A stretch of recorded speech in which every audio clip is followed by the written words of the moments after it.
Subscribe कीजिए हमारे channel को और बेल आइकन को दबाइए हमारे लेटेस्ट वीडियो सबसे पहले देखने के लिए। Hello students, welcome back to my YouTube channel SP learning hub. जैसा कि आप लोगों को पता है, अभी हमारी एनसीईआरटी साइंस सॉल्यूशन की क्लासेज चल रही है, जो रोज़ रात 8 बजे, कितने बजे? रोज़ रात 8 बजे लाइव होती है। और उसमें किसी न किसी एनसीईआरटी साइंस का ऐसा क्वेश्चन होता है कोई, जिसकी जानकारी आप लोगों को सही ढंग से नहीं होती है। तो उस क्वेश्चन के सॉल्यूशन के लिए हम रोज़ रात 8 बजे क्लास लेके आते हैं। आज हम बात करने वाले हैं एनसीईआरटी साइंस क्लास 9th का एक चैप्टर है। जैसा कि आप चैप्टर का नाम स्क्रीन पर देख पा रहे हैं, प्राकृतिक संसाधन, नेचुरल रिसोर्सेज। ये है 9th एनसीईआरटी 9th साइंस का 14वां चैप्टर है। इस चैप्टर के आपने देखा होगा कि बुक के बीच में प्रश्न दिए हुए होते हैं। तो पेज नंबर 217 पे 5 क्वेश्चन दिए हुए हैं। उन क्वेश्चनों के बारे में आज हम बात करने वाले हैं। तो वीडियो के साथ अंत तक ज़रूर बने रहिएगा। और हाँ, वीडियो को बिना स्किप किए देखना, तभी तो आपको पता चलेगा कि वीडियो में आप लोगों के लिए जो स्टडी मटेरियल प्रोवाइड करवाया गया है वो आपके लिए हेल्पफुल हुआ साबित है या नहीं। अब आप वीडियो को तो पूरा देखते नहीं हो और फिर कमेंट करते रहते हो। वैसे आपकी जो प्रतिक्रियाएँ आ रही है बहुत अच्छी आ रही है, तो उससे हमको थोड़ा मोटिवेशन मिलता है कि हम जो काम कर रहे हैं बच्चों के लिए बहुत अच्छा साबित हो रहा है। तो हम रोज देखो, आपके जो कमेंट्स है ना, उनको देख के मैं रोज रात 8 बजे लाइव क्लास लेकर आता हूँ। प्रीमियर पे चलती है, लेकिन लाइव के जैसी ही क्लास होती है, उसको आप लाइव की तरह आसानी से देख सकते हैं। तो चलिए शुरुआत करते हैं आज की क्लास की। क्लास में अंत तक ज़रूर बने रहिएगा। बिल्कुल आपको बहुत अच्छी अच्छी बातें मैं आपको बताऊंगा आज की क्लास में। देखो, नेचुरल रिसोर्सेज चैप्टर का नाम है, और इस चैप्टर के जो 5 क्वेश्चन हैं, पेज नंबर 217 पर बुक में बीच में जो क्वेश्चन दिए हुए होते हैं उनका आंसर मिलना बड़ा मुश्किल होता है। तो हमारे चैनल पर आंसर आसानी से मिल जाता है। तो जुड़े रहिए चैनल के साथ और वीडियो को देखिए अंत तक। चलो शुरुआत करते हैं आज की क्लास की। पेज नंबर 217 पे जो प्रश्न दिए हुए हैं उनमें पहला प्रश्न ये रहा आप लोगों के सामने। शुक्र और मंगल ग्रहों के वायुमंडल से हमारा वायुमंडल कैसे भिन्न है? 2 ग्रह हैं, शुक्र और मंगल, इन पर वायुमंडल है।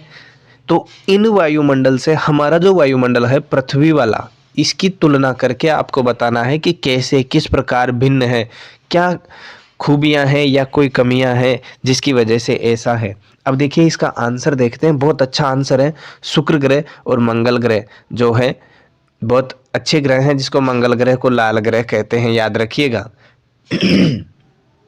आंसर देखते हैं। हमारे वायुमंडल में नाइट्रोजन, कार्बन डाइऑक्साइड 0.03% से 0.07% तक, ऑक्सीजन, आर्गन और जलवाष्प है।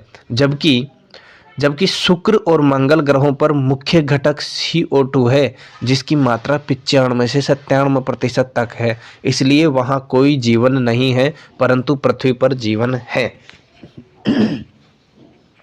आपने देखा कि हमारे यहाँ पर जो CO2 होती है 0.03% से 0.07% तक ही है।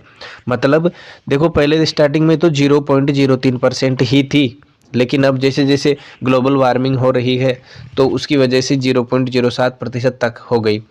यहाँ पृथ्वी की ये दशा है, देख लो, 1% का भी कौन सा हिस्सा? 97वां हिस्सा है 1% का भी। और यहाँ पर देखो, आप मंगल ग्रह पे जाओ चाहे शुक्र ग्रह पे जाओ, CO2 की जो मात्रा है वो है 95 से 97% तक। अब यहाँ जीवन कैसे संभव हो सकता है भाई? 95 से 97% अगर ये है तो मेरे हिसाब से O2 की मात्रा तो न के बराबर होगी वहाँ पे। और तो जीवन कैसे संभव है? पॉसिबल ही नहीं है ऐसा तो कि वहाँ जीवन संभव हो सकता है। अब अपने यहाँ पर देखें कि हमारे पृथ्वी पर मुख्य घटक जो होता है नाइट्रोजन और ऑक्सीजन दोनों होते हैं। और यहाँ देखो, शुक्र और मंगल ग्रह का मुख्य घटक क्या है? CO2 है। तो कुल मिला के जैसे अपन वहाँ जाना चाहें तो हमको क्या बन के जाना पड़ेगा भाई, पादप बन के जाना पड़ेगा।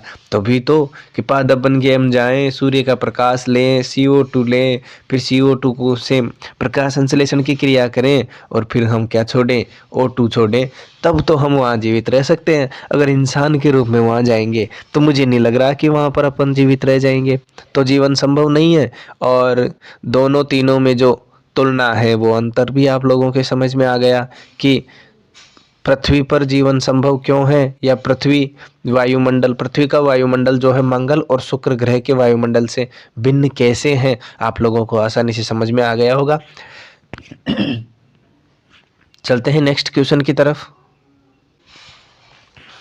बात करते हैं दूसरे प्रश्न की। दूसरा प्रश्न ये रहा आप लोगों के सामने, वायुमंडल कंबल की तरह कैसे कार्य करता है। वायुमंडल कंबल की तरह, कंबल तो आप जानते ही हैं, अभी बहुत भयंकर सर्दी चल रही है तो सर्दी में आपको कंबल ओढ़ने की ज़रूरत पड़ती है। और कंबल जो है कंबल की तरह, वायुमंडल कंबल की तरह कैसे कार्य करता है ये आप लोगों को बताना है।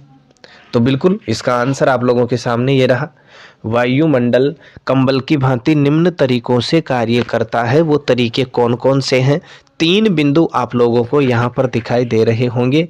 तीनों बिंदु देखो, एक तो ये रहा, दूसरा ये रहा और तीसरा ये रहा। 3 बिंदु आप लोग यहाँ देख पा रहे हैं और इन तीनों बिंदुओं से ही हमको पता चलेगा कि वायुमंडल जो है कंबल की तरह कैसे कार्य करता है। देखते हैं, पहला देखिए, वायु ऊष्मा का कुचालक है। वायु ऊष्मा की कुचालक है, बिल्कुल राइट बात है। कुचालक का मतलब तो आप जानते ही होंगे, जिसमें विद्युत धारा का प्रवाह नहीं होता, यानी करंट नहीं आता, करंट नहीं आता है तो वो कुचालक हो जाएगी, बिल्कुल ऊष्मा की कुचालक है। और वायुमंडल पृथ्वी के औसत तापमान को दिन के समय तथा पूरे वर्ष भर लगभग नियत यानी स्थिर रखता है। वायुमंडल जो होता है ना, पृथ्वी का जो औसत तापमान है दिन के समय और पूरे वर्ष भर, उसको कैसा रखता है, नियत रखता है, मतलब स्थिर रखता है, समान बना के रखता है। जैसे मान लीजिए वातावरण का तापमान या पृथ्वी का तापमान 30 डिग्री सेंटीग्रेड है। 30 डिग्री सेंटीग्रेड तो दिन के समय थोड़ा बढ़ सकता है, रात्रि में थोड़ा कम हो सकता है, लेकिन इसको मेंटेन करके रखता है वायुमंडल। तो वायुमंडल की वजह से ही तो ऐसा होता है। मान लो जैसे तापमान वायुमंडल में ज़्यादा हो जाता है तो फिर उससे क्या होता है, ग्लोबल वार्मिंग या विश्व उष्णन की समस्या हो जाती है। गैसों की मात्रा बढ़ जाती है, जैसे CO2 गैस की मात्रा बढ़ गई तो इससे CO2 गैस की मात्रा बढ़ने से भी तापमान बढ़ता है। तो तापमान बढ़ेगा तो इस स्थिति में क्या आएगा, ग्लोबल वार्मिंग की स्थिति उत्पन्न हो जाएगी। तो वहाँ पर फिर जीवन संभव, समस्या आ जाती है जीवन में, है ना। तो वायु ऊष्मा की क्या है, कुचालक है, जिसमें विद्युत धारा का प्रवाह नहीं होता है। और वायुमंडल पृथ्वी के औसत तापमान को दिन के समय और पूरे वर्ष भर लगभग नियत स्थिर बनाए रखता है। हाँ, ऋतुओं के हिसाब से परिवर्तन होता है, जैसे 3 ऋतुएं होती है हमारे, शीत ऋतु, ग्रीष्म ऋतु और वर्षा ऋतु। तो तीनों में थोड़ा थोड़ा चेंजेस होता है, थोड़ा थोड़ा क्या खूब ही होता है, लेकिन उसमें भी क्या होता है, दिन रात का जो समय होता है उसको जो तापमान होता है उसको ये वायुमंडल नियत बना के रखता है। दूसरा बिंदु देखते हैं, दिन के तापमान को अचानक बढ़ने से रोकता है तथा रात के समय ऊष्मा को बाहरी अंतरिक्ष में जाने से रोकता है। देखिए, जैसे मान लीजिए ये क्या है, हमारा वायुमंडल है, ठीक है ना, वायुमंडल है ये हमारा, और हम सब लोग यहाँ इसमें रह रहे हैं, यहाँ रह रहे हैं सब। ये देखो, जैसे अब दिन में क्या होगा, जैसे दिन में सूर्य की किरणें आएगी तो यहाँ का तापमान बढ़ेगा। अब तापमान बढ़ेगा तो इसको अचानक बढ़ने से ये रोकता है। वायुमंडल है जो दिन के तापमान को अचानक बढ़ने से रोकता है, मतलब इसको धीरे धीरे ही बढ़ता है। और रात्रि के समय यहाँ से क्या होगा, जैसे ठंड होगी तो यहाँ का जो टेम्परेचर है, ऊष्मा, वो ऊपर अंतरिक्ष में जाता है, तो उसको अंतरिक्ष में जाने से रोकता है, क्योंकि रात्रि में भी तापमान कैसा रहे, नियत बना रहे। ऐसा नहीं हो कि दिन में बहुत तेज़ गर्मी लगे, रात्रि में बहुत तेज़ सर्दी लगे, तो उससे बचाता है अपन को कौन, वायुमंडल। तो देखो वायुमंडल कितना ज़्यादा हमारे लिए उपयोगी है, कितनी हेल्प करता है अपनी। वायुमंडलीय ओजोन परत सूर्य के हानिकारक विकिरण UV, जिनको अल्ट्रावायलेट रेडिएशन कहते हैं, इनको स्थल पर आने से रोकता है तथा उसके हानिकारक प्रभाव से बचाता है। वायुमंडल क्या करता है, सूर्य का जो प्रकाश होता है, आपने देखा होगा ये सूर्य है और सूर्य का प्रकाश जब आता है पृथ्वी पर तो यहाँ पर यूवी यानी अल्ट्रावायलेट रेडिएशन भी आती है। ये क्या करती है, हानिकारक प्रभाव डालती है। हानिकारक विकिरण अल्ट्रावायलेट रेडिएशन जिनको अपन कहते हैं पराबैंगनी किरणें हिंदी में कहते हैं, याद रखिएगा हिंदी में क्या कहते हैं, पराबैंगनी किरणें कहते हैं। जो क्या करती है, त्वचा से संबंधित रोग उत्पन्न कर देती है और त्वचा से संबंधित के साथ साथ ही ये नेत्रों से संबंधित रोग भी हो जाता है। तो इससे बचाने के लिए वायुमंडल क्या करता है, इन पराबैंगनी किरणों यानी अल्ट्रावायलेट किरणों को वायुमंडल रोकता है और ये पृथ्वी पर नहीं पहुंच पाती, इससे हम बच जाते हैं। ठीक है, तो इस प्रकार ये तीन बिंदु तो तीन ही है देखो, लेकिन कितनी बड़ी बड़ी बातें इसमें बताई गई है। आपने कभी सोचा ही नहीं होगा कि ऐसा भी होता है क्या, हम सुरक्षित रहते हैं क्या वायुमंडल से। वायु ऊष्मा की कुचालक होती है, औसत तापमान को दिन में पूरे वर्ष में स्थिर बना के रखती है। जब दिन में तापमान अचानक बढ़ता है तो उसको ये बढ़ने से रोकता है। रात्रि में ऊष्मा वायुमंडल से बाहर निकल जाती है तो उसको ये रोकता है। वायुमंडलीय ओजोन परत, वायुमंडल में ओजोन का सूत्र होता है O3, ये भी ध्यान रखना। ओजोन परत जो है ये पराबैंगनी किरणें यूवी अल्ट्रावायलेट रेडिएशन आती है, इनको नीचे आने से रोकती है और उसके हानिकारक प्रभाव से हम बच जाते हैं। तो इस प्रकार देखो तीन लाइनों में इसने वायुमंडल का जो कंबल की तरह, बिल्कुल कंबल की तरह अपने वातावरण को ये ओढ़े रखता है वायुमंडल, और हमारी तीन प्रकार से ये तीन बातें आपको मैंने बताई, इनसे हमारी सुरक्षा करता है। तो चलिए देखते हैं नेक्स्ट क्वेश्चन। देखते हैं अगला प्रश्न, तीसरा प्रश्न ये रहा आपके सामने। वायु प्रवाह पवन के क्या कारण है, मतलब वायु का प्रवाह होता है, जैसे यहाँ पर वायु है तो इसका प्रवाह यानी ये बहती कैसे है ये आपको बताना है इस प्रश्न में। वायु का प्रवाह जो है उसका कारण क्या है, क्यों बहती है ये। देखिए, स्थल तथा जल के ऊपर असमान रूप में वायु के गर्म होने के कारण ही पवनें उत्पन्न होती है। स्थल तथा जल के ऊपर, मान लीजिए जैसे ये तो स्थल हो गया और ये क्या हो गया, जल हो गया। यहाँ पर मैं लिख देता हूँ स्थल और यहाँ जल, कोई भी जलाशय है। अब इनके ऊपर क्या होगा, यहाँ पर भी वायु रहेगी, यहाँ पर भी वायु रहेगी। अब असमान रूप से वायु गर्म होगी, सूर्य का प्रकाश आएगा ऊपर से, सनलाइट आएगी, सनलाइट। तो सनलाइट आएगी तो यहाँ यहाँ का तापमान बढ़ेगा, सीधी सी बात है। अब देखो, स्थल का थोड़ा जल्दी बढ़ जाता है तापमान, जल का थोड़ा धीरे बढ़ता है, या जल का तेज बढ़ जाए या स्थल का धीरे बढ़े, कैसे भी हो कुल मिला के यहाँ तापमान में क्या हो जाता है, बढ़ने में परिवर्तन हो जाता है, एक साथ नहीं बढ़ते ये। तो असमान रूप से वायु जब यहाँ की गर्म होती है तो जैसे मान लो इधर की ज़्यादा गर्म हो गई पहले और इधर की ठंडी है, तो पवन इधर से वायु इधर की ओर गति करेगी, तो इसे ही तो हम क्या कहते हैं, पवन कहते हैं। तो पवनें उत्पन्न होने का कारण क्या है, असमान रूप में वायु का गर्म होना, यही पवनें उत्पन्न होने का कारण है। ये आप लोगों को पता होना चाहिए, ठीक है ना। आगे और देखते हैं और क्या कह रहा है ये, देखो। जलवाष्प जीवित प्राणियों के क्रियाकलापों और जल के गर्म होने के कारण बनती है। जलवाष्प, जैसे मान लीजिए यहाँ पानी भरा हुआ है इसमें और सूर्य के प्रकाश में रखा हुआ है, तो यहाँ से बूंदों के रूप में यहाँ पानी वाष्प बन के ऊपर उड़ेगा। तो इसके निर्माण का कारण क्या है कि जीवित प्राणियों के क्रियाकलापों से, और जल जब गर्म होता है तो इसकी वजह से जलवाष्प बनती है। वायुमंडल में जलवाष्प होती है, ये आप खुद देख सकते हैं, खुद देख सकते हैं आप कि जो जलवाष्प होती है वायुमंडल में, उसको देखने के लिए आप क्या कर सकते हैं, मैं बताता हूँ। देखो, एक पेन लीजिए और पेन का खोखा लेते हैं, खोखे के इधर का ढक्कन और इधर का ढक्कन, दोनों ढक्कनों को हटा दीजिए। कुल मिला के जैसे मैं आप लोगों को बताऊं कि यहाँ से हटा दिया और यहाँ से हटा दिया, दोनों तरफ से हटा दो। और ये खोखा कैसा होना चाहिए, पारदर्शी होना चाहिए। अब आप कहोगे सर पारदर्शी क्या होता है, मैं बताता हूँ ना पारदर्शी क्या होता है। आप इस पारदर्शी उसको कहेंगे कि जैसे मान लीजिए ये यहाँ रखा है, इसके अंदर अपन कुछ भी डाल देंगे वो अपन को बाहर से दिखेगा, और अंदर भी से भी अपन देखना चाहे तो बाहर का दिखे, तो उसे कहते हैं पारदर्शी। जिसके आर पार आसानी से दिखाई दे जाए वो होता है पारदर्शी। अब इसमें जैसे इधर से इसको मुंह में लेके और फूंक मारते हैं जोर से, तो यहाँ पर आप देखोगे सफ़ेद सफ़ेद परत जम जाती है अंदर की तरफ। ये इससे स्पष्ट होता है कि वायुमंडल में और हमारे मुंह में भी क्या पाई जाती है, जलवाष्प पाई जाती है। मेरे हिसाब से ये समझ में आ गया होगा, और नहीं आया तो कोई दिक्कत नहीं है, करके देख लीजिए, समझ में आ जाएगा। चलो आगे देखते हैं। वायुमंडल में जलवाष्प का बनना तथा वायु के गर्म होने के कारण पवन उत्पन्न होती है, ये मैंने बता दिया है अभी।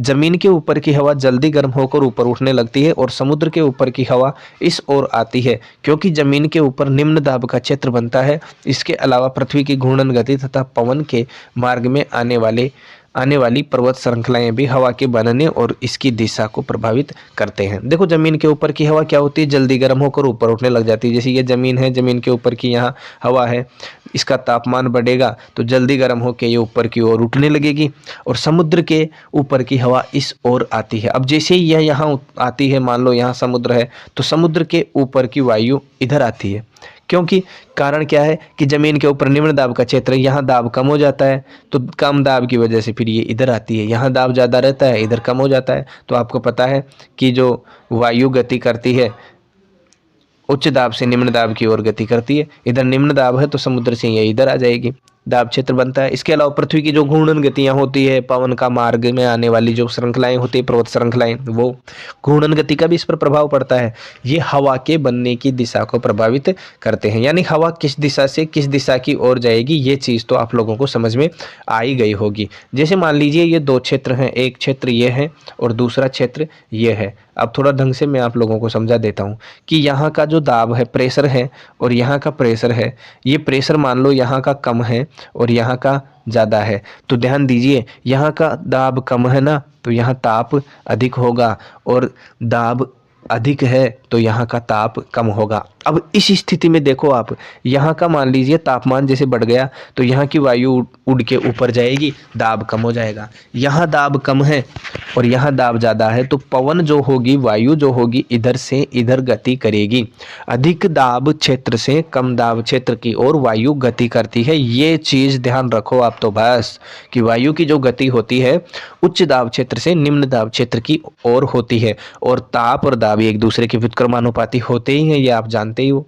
तो ये प्रश्न आप लोगों को बहुत अच्छी तरह समझ में आ गया होगा। अगर फिर भी कोई दिक्कत है तो आप कमेंट बॉक्स में कमेंट करके पूछ सकते हैं। आपका भी कोई सवाल है तो आप भी कमेंट बॉक्स में कमेंट करके पूछ सकते हैं। नेक्स्ट वीडियो आपके आंसर के लिए बन जाएगा। ठीक है, चलते हैं नेक्स्ट क्वेश्चन की तरफ।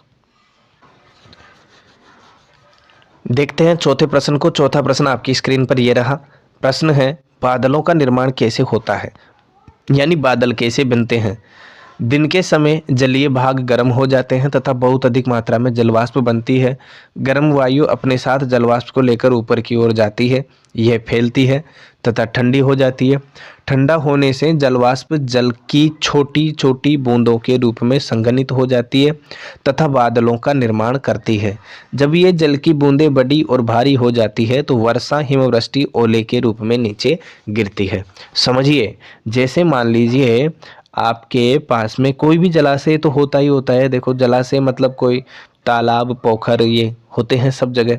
अब मान लीजिए यहाँ पर जैसे ही ये भरा हुआ है, ठीक है, अब यहाँ पर तालाब भरा हुआ है, ये तालाब मान लीजिए, यहाँ क्या रहती है, वायु रहती है। ऊपर से जैसे ही सूर्य का प्रकाश आएगा यहाँ का तापमान बढ़ेगा और ये जलीय भाग क्या होगा, गर्म होगा। गर्म होगा तो बहुत अधिक मात्रा में यहाँ पर क्या बनेगी, और जल की जो जल वाष्प है वो बनेगी। जल किस में बदलेगा, वाष्प में बदलेगा, और यहाँ से बहुत तेज गति से जो गर्म वायु होगी वो अपने साथ जल वाष्प को ऊपर ले जाएगी। अब जैसे ही ऊपर जाती है ये क्या होती है, फैल जाती है, और फैल कर क्या हो जाती है, ठंडी हो जाती है। फैल के जैसे ही ठंडी होगी, ठंडी होने पर जलवाष्प क्या है, छोटी छोटी बूंदों के रूप में बदल जाती है, और ये छोटी छोटी बूंदों के रूप में यहाँ पर व्यवस्थित हो जाती है। बूंदों के रूप में संघनित हो गई, इससे क्या बन गया, ये एक बादल बन गया। अब क्या होगा, जब ये जल की बूंदें भारी हो जाएगी, मान लो जैसे इनका साइज थोड़ा बढ़ जाता है, ऐसे बड़ी हो जाती है और सॉलिड हो जाती है ये, तो क्या करती है, ये वर्षा करती है, हिमवृष्टि करती है, ओलों के रूप में यहाँ पर ये आ जाती है नीचे और बरसात होती है। ये होता है बादलों के निर्माण की प्रोसेसिंग। आई होप आपको समझ में आ गया होगा बहुत अच्छी तरह। अगर कोई दिक्कत है तो कमेंट बॉक्स में कमेंट करके आप बता सकते हैं। चलते हैं आज की क्लास के अंतिम प्रश्न के बारे में बात करते हैं। आज की क्लास के अंतिम प्रश्न की। बहुत अच्छा प्रश्न है। देखो 5 प्रश्न हो जाएंगे आपके और पांचों प्रश्न आप लोगों को बहुत अच्छी तरह समझ में आ गए होंगे। अब जिनको नहीं आता है तो उनको तो नहीं आएगा। देखो जिन्होंने क्लास देखने से पहले ही नेगेटिव थिंकिंग ला ली कि दिमाग में ले आए कि नहीं नहीं यहाँ तो कुछ नहीं मिलता अपन को, तो फिर तो कुछ नहीं मिलेगा। आप देखो तो सही, लास्ट तक वीडियो को देखो, आपको कितना अच्छा मजा आता है, कितनी अच्छी जानकारी आप लोगों को मिलती है। प्रश्न देखिए 5वां, मनुष्य के 3 क्रियाकलापों का उल्लेख करें जो वायु प्रदूषण में सहायक हैं। वायु प्रदूषण में सहायक, कुल मिला के वायु प्रदूषण करने वाले 3 क्रियाकलाप आपको बताने हैं जो मनुष्य के द्वारा किए जाते हैं, उनकी जानकारी आपको देनी है। तो मेरे हिसाब से इसका आंसर तो सबको आना चाहिए। सबसे पहली बात, जीवाश्म ईंधनों जैसे कोयला और पेट्रोलियम का जलना। तीसरा, लकड़ी उपले जो डंक केक है उनके पत्तों आदि का पूरी तरह न जलना। कारखानों, उद्योगों आदि से निकला विषैला धुआं। अब इसको मैं अच्छी तरह समझाता हूँ आपको, एक एक करके देखिए। सबसे पहली बात, जीवाश्म ईंधन कौन कौन से हैं? कोयला है और पेट्रोलियम है, इनका जलना। देखिए हम कोई भी फैक्ट्री चला रहे हैं और घर में यूज ले रहे हैं तो कोयले का यूज ले रहे हैं, कोयले को जलाते हैं। और आजकल देखिए एक घर में अगर 10 कैंडिडेट है तो आपके घर में 10 ही क्या होगी, मोटरसाइकिल होगी। फिर उसमें पेट्रोल भी डलाएंगे, फिर उसमें एंजॉय भी करेंगे, घूमेंगे। तो कितनी हानि हो रही है। मनुष्य के क्रियाकलाप ही तो है ये, और किसके हैं? मनुष्य ही तो करता है। ऐसे कि जैसे यहाँ अपना घर है, यहाँ मार्केट में सीधा रास्ता है जाने का, लेकिन नहीं, हम इधर से जाएंगे, इधर से 10-5 किलोमीटर घूम के फिर मार्केट में जाएंगे, क्योंकि बड़ी मुश्किल से तो गाड़ी हाथ लगती है।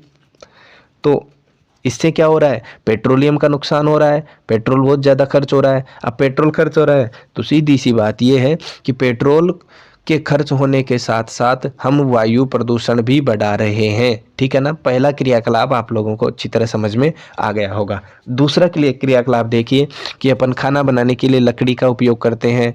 दाल बाटी बना रही हैं तो उपले काम में आएंगे, जिसको अपन कंडे कहते हैं। और पत्ते जो हैं उनको पूरी तरह अपन जलाते नहीं है। कचरा होता है तो सोच लेते हैं जल जाएगा अपने आप, आग लगा के छोड़ देते हैं, लेकिन वो जलता नहीं है। तो उसमें से कार्बन मोनोऑक्साइड निकलती रहती है और वो भी हमारे लिए बहुत हानिकारक है। आपको पता होना चाहिए कार्बन मोनोऑक्साइड सीधा किससे कांटेक्ट करती है? ब्लड से। और ब्लड में जो हीमोग्लोबिन होता है उससे क्रिया करके क्या बना देती है? ऑक्सी हीमोग्लोबिन बना देती है, जिससे हमारे रक्त का प्रवाह और रक्त में ऑक्सीजन का प्रवाह बंद हो जाता है, व्यक्ति मर सकता है। कितनी खतरनाक गैस है ये, आप सोच भी नहीं सकते। तो दूसरी देखो कितनी बहुत बुरी हानि है हमारे लिए। और तीसरी बात है, कारखानों, उद्योगों आदि से निकला विषैला धुआं।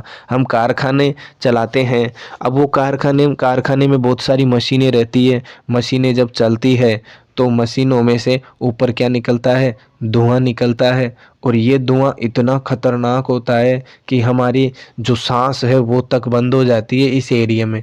तो कारखाने और उद्योग आदि से निकलने वाला विषैला जो धुआं है वो भी वायु प्रदूषण के लिए बुरा साबित हो रहा है, वायु प्रदूषण का हिस्सा बन रहे हैं कई हद तक।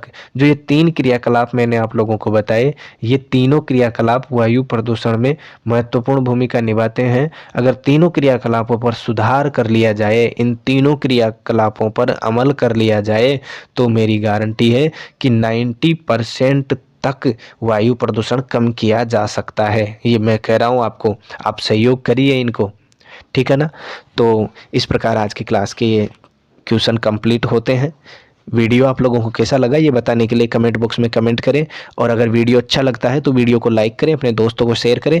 और हाँ, वीडियो पूरा देख लिया, अच्छा लगा है तो लाइक करके और चैनल को सब्सक्राइब करके बेल आइकन दबा दो, ताकि जैसे ही नेक्स्ट वीडियो अपलोड होता है तो उसकी सूचना आप तक आसानी से पहुँच जाए। थैंक यू, धन्यवाद, राधे राधे, जय श्री राम, जय हिंद।